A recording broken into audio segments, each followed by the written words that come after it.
This is Nick. This is Jack. It's Thursday, the new Friday, May 11th, and today's pod is the best one yet. It is a T-Bar. I am shaking with excitement over here. I'm getting on the flight pretty soon. Nick is flying to New York. We're going to a wedding together. We're each other's plus ones this weekend. But should we tell? Let's not tell who the wedding is. We'll give it as a surprise. Well, I think we should say. You want to? Our buddy Timmy. Our buddy Timmy, real life person, he's getting married. Or is he real? First story, what do we got on the show, Jack? Etsy just launched a wedding registry service that our buddy Timmy definitely isn't using. Because Etsy read your mind. For our second story, Rivian, the electric truck and SUV company, just lost $1.5 billion in just 3 months. Because Rivian has a fuel problem, a very particular type of fuel. And our third and final story is Google. Google just unveiled their first foldable phone, and it is so expensive. But there's one funny thing about this new Google phone. Google won't call it a phone. This foldable phone isn't a phone. We're not supposed to say phone. We're not supposed to say phone. But Yetis, before we hit that wonderful mix. It's the perfect mix for the new Friday. I love this mix. There's an airline you need to know about. But this airline, Yetis, it is not for humans. This airline doesn't serve water in glasses. It serves water in bowls. This airline doesn't serve you peanuts. They offer you peanut butter. No Biscoff cookies. Biscuits, dog biscuits. Yeah, who's a good boy, who's a good boy. This plane is for pets. Yeah, Yetis, get this. This is an airplane specifically for pooches. The New York Times reported this story. It's called K9 Jets, a new private jet company designed for dog travel. Because flying coach can be traumatizing for your cockapoo. River's flown coach with me a bunch of times. She's stuck in a bag for 6 hours under the seat in front of us. The pet relief station at the airport. It's not a relief for anybody. Lassie, bark twice if you want the upgrade. Oh, and you're not going to check your chihuahua either, like a cheap suitcase. That's unhealthy. Your Rottweiler? That ain't no Ramoa, Jack. So K9 Airlines has a solution. Let Fido fly first class, and his human could tag along too. Yetis, Jack and I should sprinkle on a little context here. Yeah, this is going to cost $9,000 to fly a man and man's best friend. We're talking $9,000 to get that Labradoodle from LaGuardia over to London, Jack. Now, Yetis, we've been following the puppy trend since its inception. You know the puppy trend, P-U-P-P-Y. People ultimately prioritize puppies.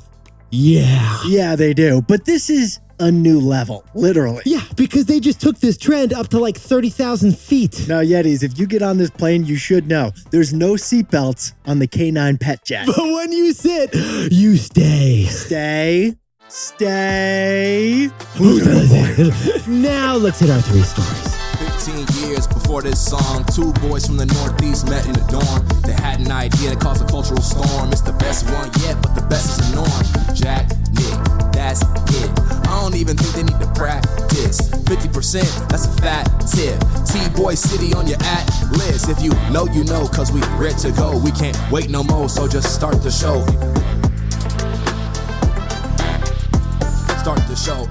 For our first story, Etsy is launching their very first wedding registry. Etsy is getting into weddings because you told it to. Yeah, tech companies, they know how to read your mind. But first, Etsy. My most recent purchase on Etsy. Talk to me. An organic macrame toddler swing. The swing was grown in Deborah's backyard. That's how you got it, Jack. Etsy, it's the home of the craft candle that smells like homemade cardamom. Yes, it is. And believe it or not, it was a top pandemic stock. Yeah, Etsy, it quadrupled as you covered your house in mason jars, and then you put those mason jars inside other mason jars. But in the last couple years, the stock has fallen 60% like every other pandemic stock. Also, you can't keep putting the mason jars into smaller mason jars. You run out of room. You run out of room, Jack. You may have run out of room, but Etsy found some room on its website for a new product. Their newest product at Etsy is an Etsy wedding registry. The Etsy wedding registry. If you use the Etsy wedding registry, it's going to be less big box, more bespoke craft goods. We're talking products that are not made in China. They're made in Connecticut.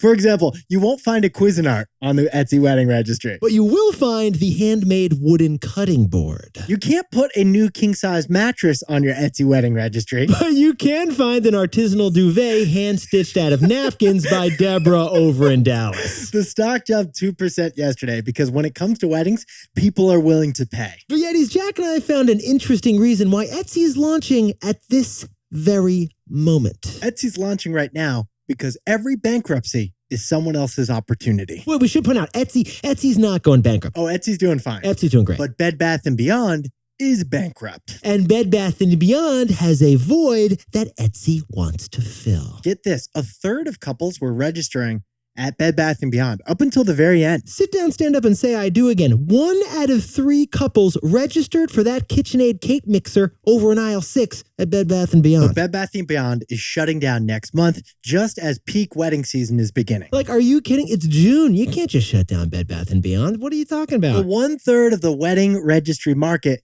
is suddenly anybody's game. 1/3 of the market is now eligible for Etsy to swoop on in. But again, there's no chance our buddy Timmy is registering on Etsy. Because he may or may not exist. So, Jack, what's the takeaway for our buddies over at Etsy? The search bar is a window into the consumer's soul. Yetis, funny thing, Jack and I should mention, Etsy has actually been working on this wedding registry product for months. Because you told it to. Yes, an Etsy user, it turns out, searches for the word wedding every single second. Etsy users have been searching for handmade wedding gifts 9 times more in the last 3 months compared to last year. Etsy didn't need to conduct research or do a focus group to determine whether you wanted an Etsy registry. You told Etsy you wanted a registry when you searched for wedding gifts on Etsy. Because, besties, that search bar on a website, it is like truth serum. You reveal what you want. The search bar is a window into your soul. Your soul.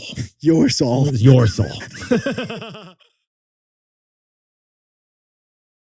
For our second story, Rivian, the electric truck and SUV company, just revealed that they are on pace to go bankrupt in 2 years. That's why Rivian, Lucid, and every other new electric car company is in survival mode. That sounds scary. But you know what's a lot of fun? That game we played last year. I love that game, Jack. Last year, Rivians were so rare, we introduced a game called Rivian Freeze Tag. Like Rivian Freeze Tag. If you saw a Rivian in the wild, like there's a blue one, there's a green one. There you go. Dozens of you sent us pics on social, and we loved every minute of it. Yeah, Rivians, they were like hummingbirds. They were rare. You never saw them. But as of March, there's a few Rivians out there. Yeah, there are. They're up to 28,000 Rivians sold and roaming our streets now. Not too shabby. Jack, I would say in the streets of San Francisco, after Tesla, Rivian is the most popular electric car. And Rivians are actually produced in a town here in the United States called Normal, Illinois. Normal, Illinois. That is a lovely name for a town. Unfortunately, Rivian's earnings report was not normal. No, it wasn't, because both the revenues and the number of Rivians sold dipped last quarter compared to the quarter before. And get this, Yetis, Rivian lost $1.5 billion in just 3 months. That is a huge loss for a company producing so few cars as Rivian. Oh, and that's not even the freakiest number. You want to sprinkle on this context, Jack? We crunched the numbers. For every Rivian sold, Rivian lost $150,000 last quarter. Like they sell a car, it goes off the lot, and then they lose twice as much as the car is worth. Right, because of all the research and development, all the factory building, scaling is expensive. Now, those were some scary numbers, but there actually was one number that was even scarier than all of those numbers. $12 billion. That's the number Rivian should be most concerned with. $12 billion, because $12 billion, that's how much cash Rivian has left in the tank. So if Rivian has $12 billion in cash. Yes, Jack. But it's losing $1.5 billion per quarter. Yes, Jack. Simple math. Rivian is on pace to run out of money in 2 years. In 2 years, Rivian could be out of cash at this pace. That's a scary prospect. So Rivian has to cut costs while at the same time selling more cars to get to a profit somehow. That's like trying to put your foot on the brake while also pressing the accelerator. That'd be easy, actually. You just put your 2 feet down. But it's not a fun. You're not going to make a good noise. That chassis No. is not making a pretty noise. That's not even good. Now, Tesla was in the same situation in 2017 when the Model 3 was being rolled out. Tesla 6 years ago also had hardly any cash left in the tank. Elon called that time production hell. Elon was sleeping on the factory floor, brushing his teeth with oil. Tesla got through production hell, but even though Rivian's cars are beautiful, there's no guarantee they'll get through. But Jack, what's the takeaway for our buddies over at Rivian? Rivian and all its rivals are ironically running on empty. Yetis, when Rivian went public back in 2021,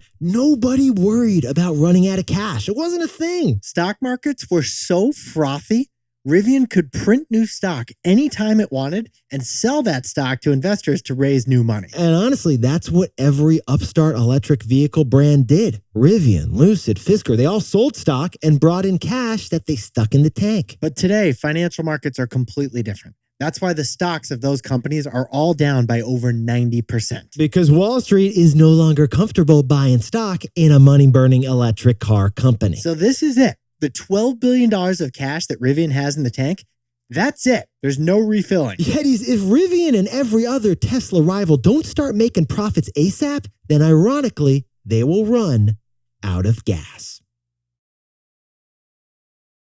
And now, a word from our sponsor, FrameBridge. Nick has this fantastic tradition, Yetis, that I'm really jealous of. I won't lie. This is a lot of fun. Here's what we do. We keep the restaurant menus from special occasion dinners, and then we frame those restaurant menus. Every time I visit Nick and Molly's apartment, I check out that celebratory dinner menu wall. It's really cool. Yeah, no joke. Literally, for the last 5 years, we've gotten all these menus like Momofuku, Katonya. We got them all framed by FrameBridge. A couple of those dinners I was present for. Those are the special ones. Those were fantastic dinners. Yetis, Nick and I have both used FrameBridge many times to frame pictures and special mementos too. So you can upload a picture from your phone, or you can send them that menu from your wedding day feast because you got a menu of it. FrameBridge has 2 factories. They're going to put it in the perfect frame so you can keep that memory forever. Yetis, your walls, they're blank canvases for your life's memories. You may as well stick up your favorite menu from your favorite restaurant up on that wall. FrameBridge is who you turn to get that done. Yetis, visit framebridge.com or a local FrameBridge store to get started and custom frame just about anything. And tell them that T-Boy sent you.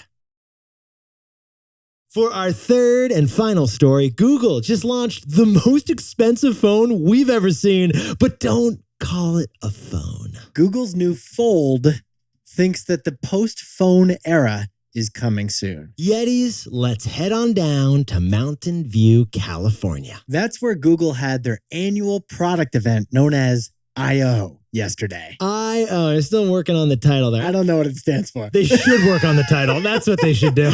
Now, besides mention AI like 2 million times, the heads of Google and its parent company Alphabet introduced to us a new hardware product. A new product that they call the Pixel Fold. The Pixel Fold. This is a foldable version of the Pixel smartphone. It's a foldable phone, like clamshell style, flips open, 2 screens. What would you say it looks like, Jack? It's kind of like a book. It's like 2 Kindles making out. You know, you got 2 little screens there. On the one hand, it just looks like a normal thick phone, but then when you open it up, it's basically a tablet you have in front of you. So we know what you're thinking, Yetis, as Jack and I are describing this.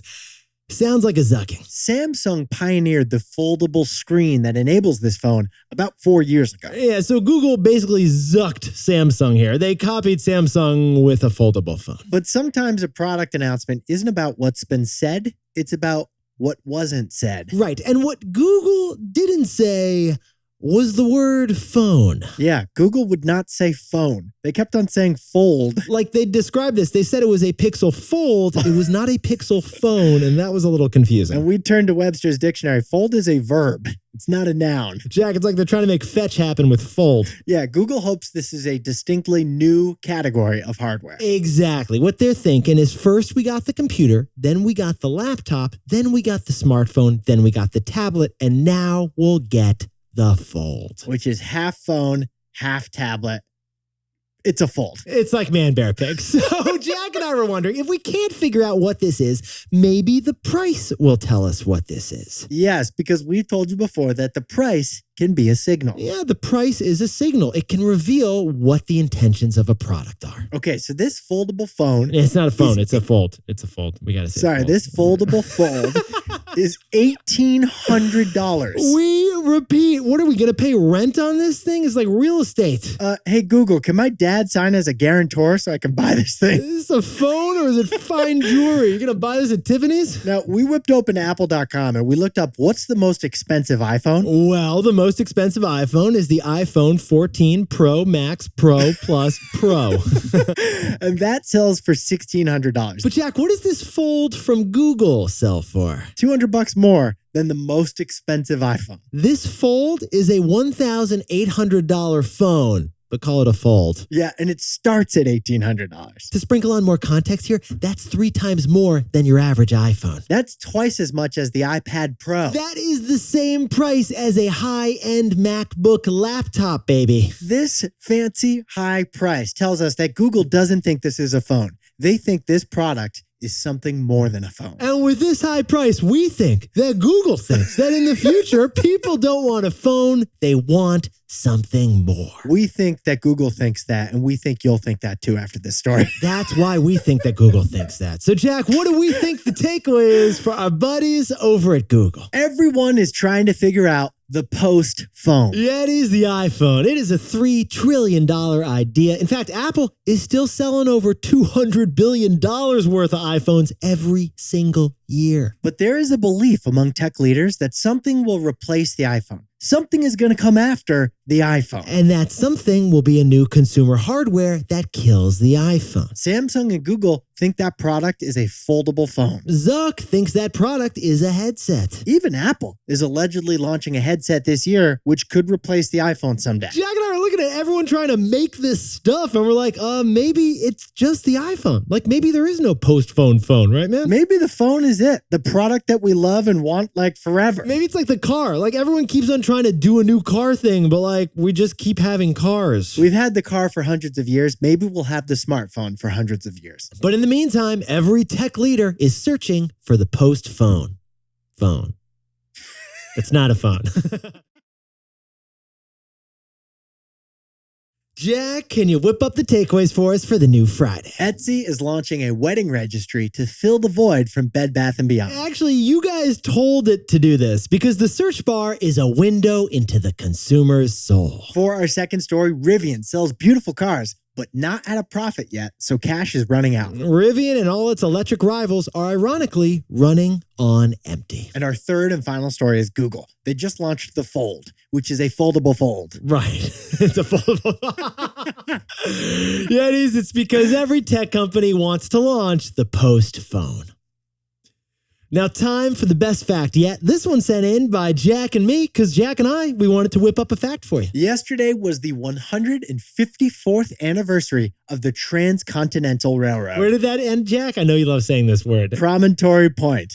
I think there was a golden nail involved. Big golden spike right in there. Yeah, that's right, a spike. In 1869, the first railroad to connect the East and West Coast was complete. Instead of months on a wagon, you could cross the country in days on a train. Well, it turns out the majority of the workers on that epic railroad in 1869 were actually Chinese immigrants. That's right. According to the National Park Service, 11,000 Chinese immigrants built the Transcontinental Railroad. As you can imagine, these Chinese immigrants were working under pretty brutal conditions in the Sierra Nevada mountains in 1869. And yet, those 11,000 Chinese workers finished 2,000 miles of track under budget and ahead of schedule. Not too shabby. Yetis, if you have an Asian American and Pacific Islander best fact yet, we want to hear it this month. Yetis, we want your AAPI facts at tboypod.com.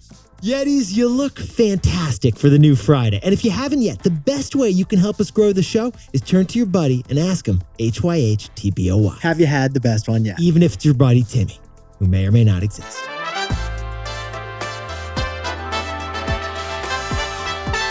And before we go, congratulations to Yeti's Doug Klein and Roxy the Wardenite Bartholomew, who are driving down the lovely PCH from San Francisco to get married in the Carmel Valley. And Chauncey Mullins is taking the bar exam down in Mississippi. Good luck, Chauncey. And congratulations to Don Juliano, who's getting a new job in Montana. And Ashley, the protein snack queen, just passed 140,000 followers on TikTok. Happy birthday to Scott Strathman in New Mexico. And Alexis Chambers is turning 29 over in Columbus, Ohio. Happy 31st birthday to Caitlin Sittler in Cincinnati, Ohio. And Azizi Williams is sitting in traffic on the 101, but enjoying this pod and enjoying a birthday in Pasadena. Happy birthday to soon-to-be dad Taylor in Bozeman, Montana. And Roman Ventura is turning 12 over in Los Gatos, California. And happy birthday to Jeff Tesway, who goes by the Land Dolphin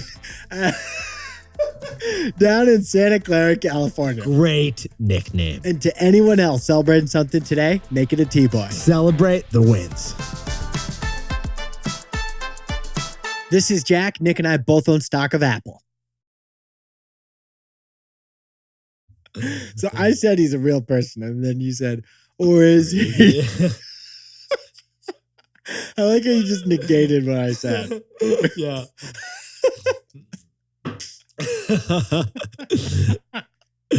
Or is he? What a ridiculous follow-up statement.